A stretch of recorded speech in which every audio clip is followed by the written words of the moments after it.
Mr. Goodpliers, and today I'm going to show you how to straighten aluminum trim moldings.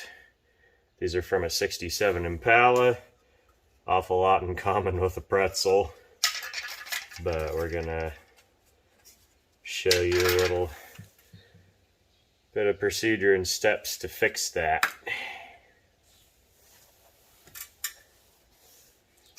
So these are stamped aluminum. They would have started out as a sheet. There's a mold, top half, bottom half. Bare sheet goes in there, stamped, gets the shape. That shape holds an awful lot of strength, being kind of C-shaped. That's why you have like the roofs of buildings that are C-shaped. Really anything with a shape, I-beam is going to have a lot of strength to it.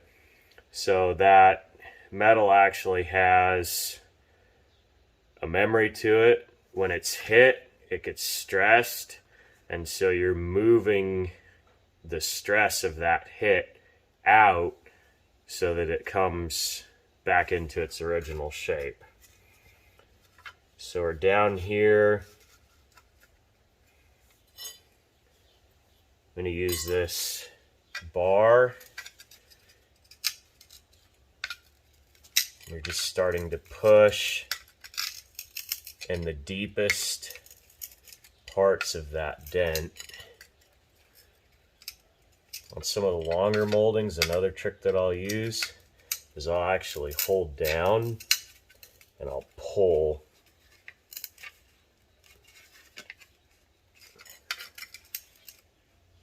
up on the ends. As you're pulling, you want to start working that crown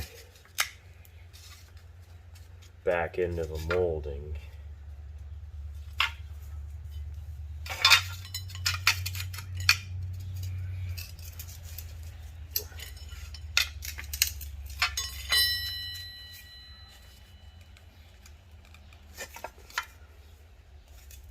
You can see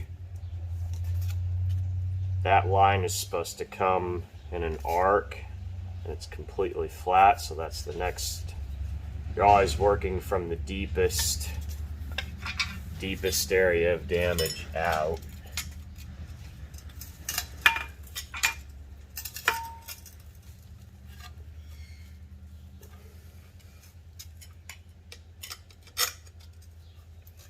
Another goal I have in showing you this is to show you how to do this and preserve that anodized finish. Since aluminum is a softer metal, you wouldn't be able to do this with stainless, obviously. But since that aluminum is a softer metal, you're able to just manipulate it by pushing.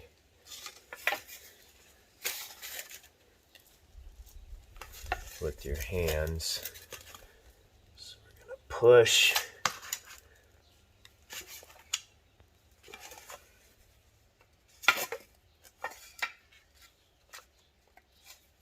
Now, obviously not all of this damage will come out. You're still going to have the dings and the marks of the original hits.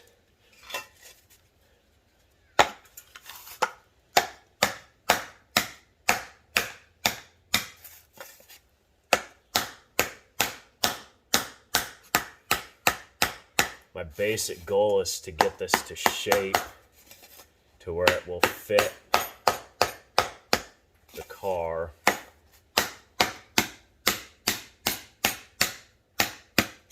I have a friend who's a professional at this, and I asked him one time if he would allow me to film him, and he declined. And I said, "Are you worried about the time? Because I'll pay you for the time." He said, "No." He said, "I'm worried that some of the techniques look a little crude." He said, "I'd rather they see the finished product than the process to get there." Okay, so I'm going to hold down on this bar and I'm going to start pulling that edge up, which I almost need another stick. Okay, I got my stick. Since this is a how-to video, I need to explain the theory. So I'm in one of the deeper areas of the dent. I'm holding here, and then I'm coming underneath and pushing it, working it to get that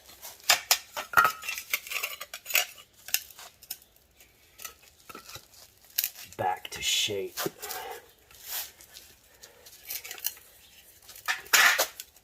Which my measly 145 pounds don't do a great job of holding this bar in place. If I had a little wider bar, that might work better too.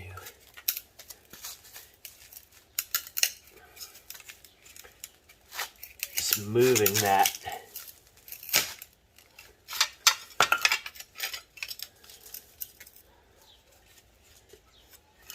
that metal back. There's a challenge on this because I've got a corrosion pit, and so that creates a place where the motion, a little more theory, the dent when it's hit puts motion into it, and all of these activities and manipulations that you're doing are working that back out. So got a little crown return to it. I need to work this back edge. There's a line and a line, and that line has been almost taken out. So I need to get it back.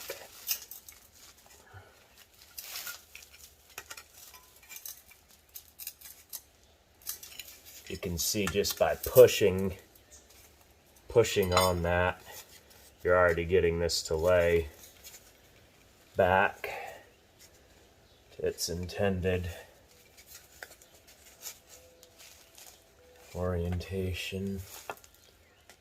Since this is anodized and I'm trying to save the anodizing if possible,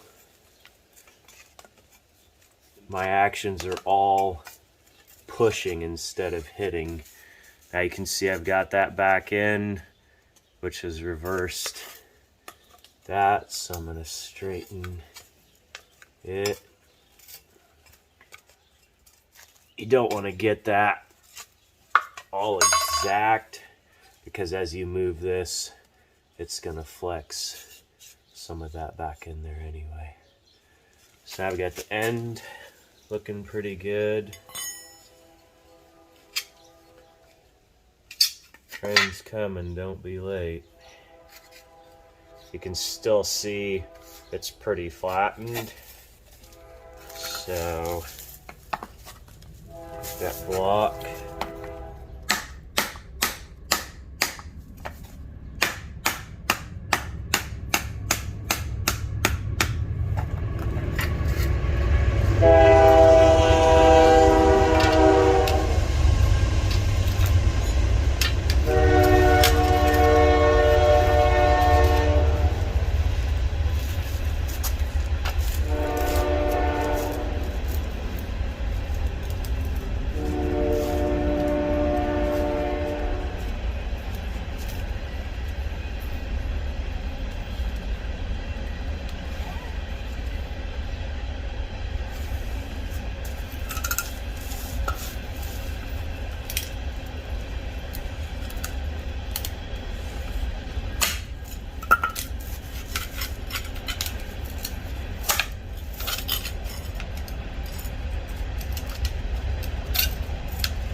lot of strength in this ridge. There's a low spot here. Just work that.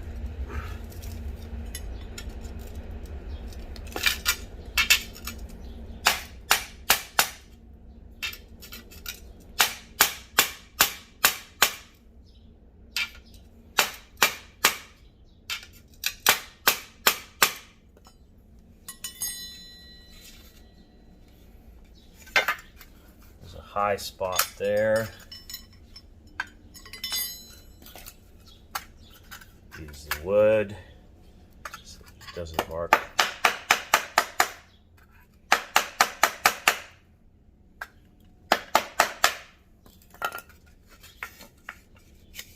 Disappointing that that pit is right there, because that really, you have the motion going in, and that motion has to come out somewhere. And anytime you have a compromised spot like that, it's gonna play thunder with your motion escaping. Okay, now then some of these ripples in the ends, in the edges, you can start working those ripples.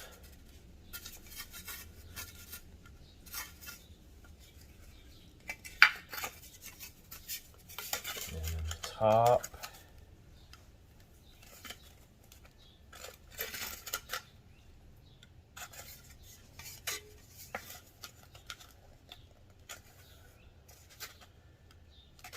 Started out, had a lot in common with the pretzel.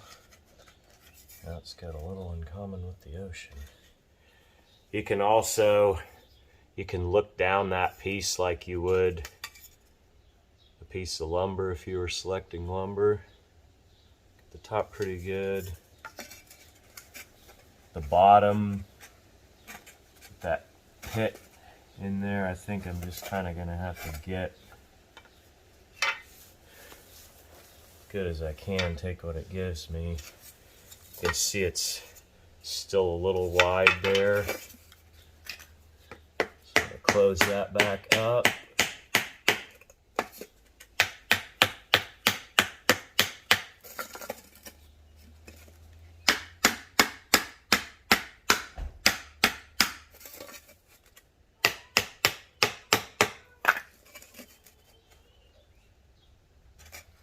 Straighten the edge. These places right on the ridge, there's the most strength. I'm going to push them back out. I'm not as worried about the anodizing on those because they have the scratches anyway, so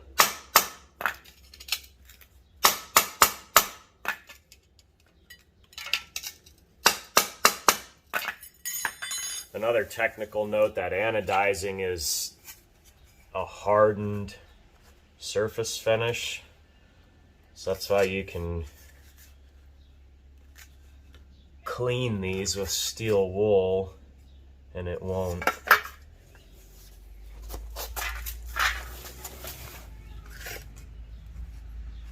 scratch that surface, as long as you have the finer wool.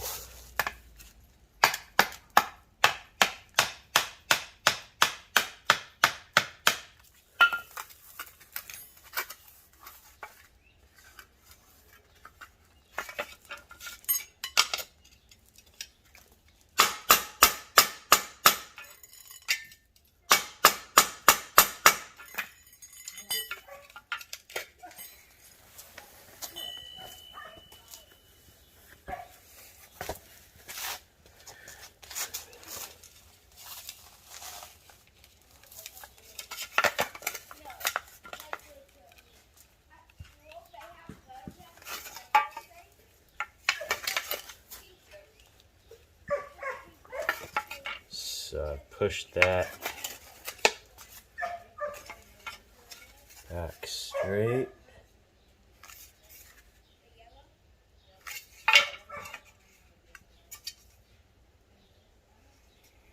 You can look down it, look across it. See, it's not perfect, but we've returned the shape to it and gotten it. This is to a point where there are professionals out there that could take the rest of that out, but at that point it would be what you would call bump and grind or pick and file, where you tap, tap, tap, sand it, file it. So this, for a 20-footer refurbished car, is not looking too bad. This is a door molding. The theory on this is pretty well the same. I can identify those two dings, so I'm pushing.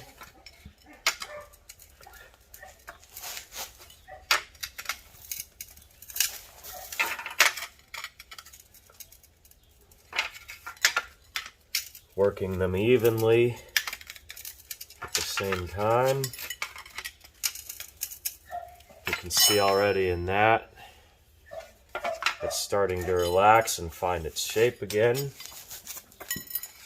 I'm going to hold down and I'm going to pull, gentle pressure on the end. You're just kind of working that stress back out of there, relaxing it.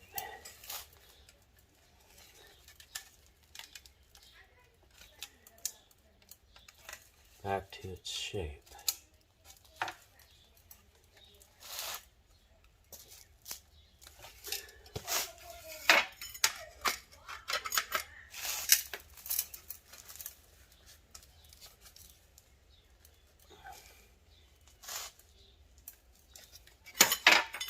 Okay, I can look down it, see that it's still flattened, so it needs to come together. I've also got a low spot there. I want to be very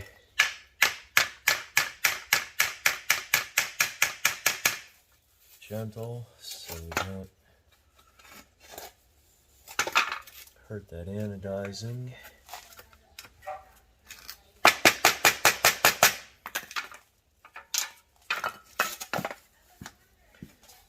A lot of times it's easier to put that block where you want it and then hit it, and you know exactly where that force is going. Put a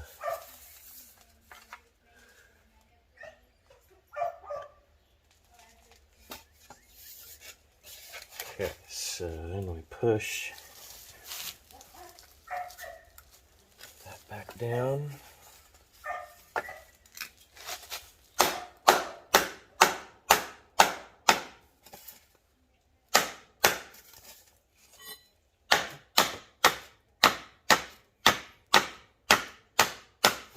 You're always working from the center out. Center meaning the worst area of the damage.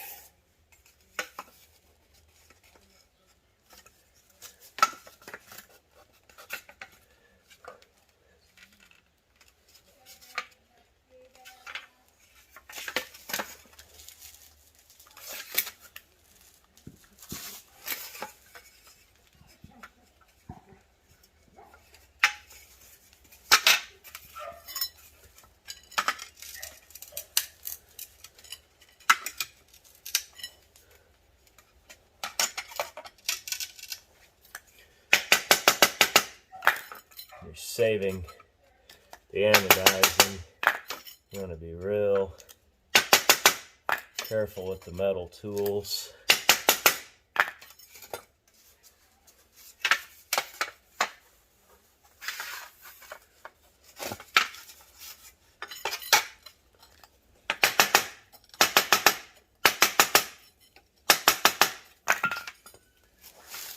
Okay.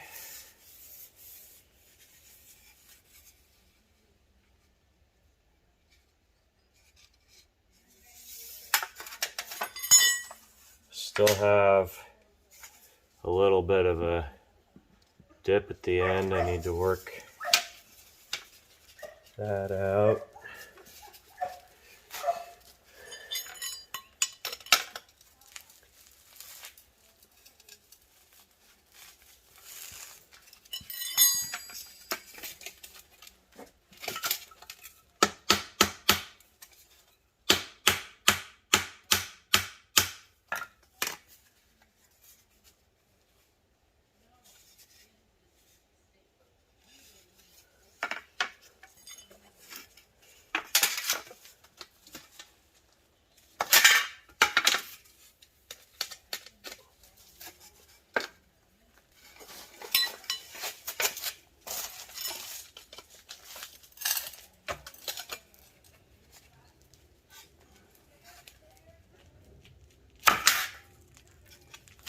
Okay.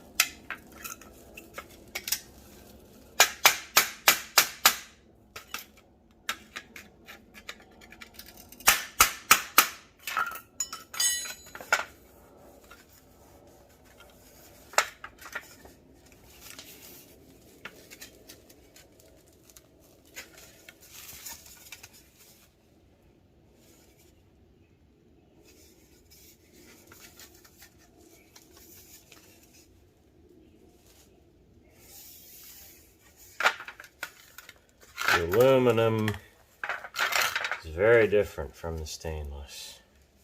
You can see I've still got a bit of a wave to it. This is the good straight end, and this is the end we're working. So we want to work this shape all the way along.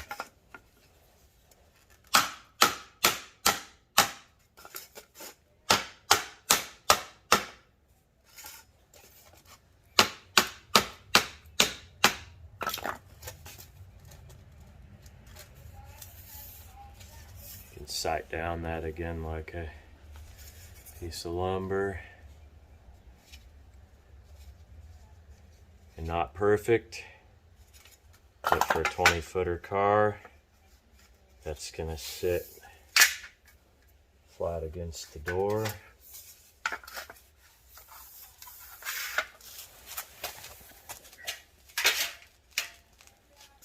This was the first one of these that I did that I should have filmed, because when I started it was basically a smiley face, and now you can see outside of those dings, which will always be there unless you go all the way and have them professionally restored. But that's a molding that for a 20-footer car is gonna fit a smooth panel and work. This front fender molding is still pretty rough just by the nature of the original damage. So, from what they were, twisted up, wadded up, there you go.